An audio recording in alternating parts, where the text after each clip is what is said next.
আসসালামু আলাইকুম সম্মানিত ভিউয়ার্স। এই মুহূর্তে আমি রয়েছি বাংলাদেশের বৃহত্তর দ্বীপ জেলা ভোলা ইলিশা ফেরিঘাটে।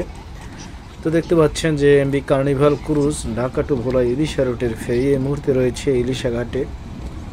তো দেখতে পাচ্ছেন যে ব্যাক গিয়ারে যাচ্ছে এবং ঘাটে বার্থিং করবে। যে পল্টনটি দেখতে পাচ্ছেন খালি রয়েছে, এই পল্টনটিতেই মূলত বার্থিং করবে ঢাকা থেকে আসা ফেরি এমবি কার্নিভাল ক্রুজ।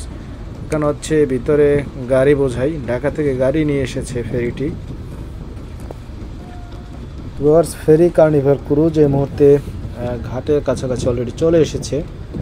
ঢাকা থেকে প্রতিদিন সকাল 8টায় ছেড়ে আসে দ্বীপজেলা ভোলা ইলিশার উদ্দেশ্যে, এবং ভোলা ইলিশা থেকে রাত্র 9টায় ছেড়ে যায় ঢাকার উদ্দেশ্যে ফেরি কার্নিভাল ক্রুজ। ঢাকা হাসনাবাদ অর্থাৎ কেরানীগঞ্জের পারে, পোস্তগোলা ব্রিজ পার হয়ে কেরানীগঞ্জের পারে, ব্রিজের নিচেই হচ্ছে হাসনাবাদ ফেরিঘাট।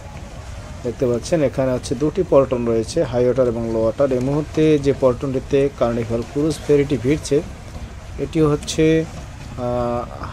হাই ওয়াটার পল্টন, এবং পিছনে দেখতে পাচ্ছেন খেয়াল করে যে আরেকটি ফেরি চলে এসেছে আর মধুচৌধুরীহাট থেকে। এই ফেরিটি হচ্ছে এখন লো ওয়াটার পল্টনে বার্থিং করতেছে, কার্নিভাল ক্রুজকে জায়গা করে দিয়েছে হাই ওয়াটার পল্টনে।